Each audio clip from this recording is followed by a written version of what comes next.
Во интерес на сите земјоделци кои досега не успеа да ги поднесат своите барања, Министерството за земјоделство, шумарство и водостопанство во соработка со Агенција за финансиска подршка во земјоделството и руралниот развој поднесоа барања до владата на Република Северна Македонија за продолжување на рокот.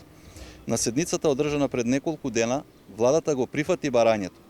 Рокот за аплицирање за субвенции наместо до 31 мај годинава ќе биде продолжен до крајот на јуни, заклучно со 30 јуни 2021 година.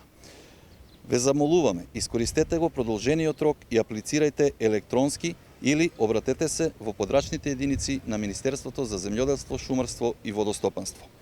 Барањата за добивање на финансиска подршка се поднесуваат по електронски пат самостојно од страна на барателите.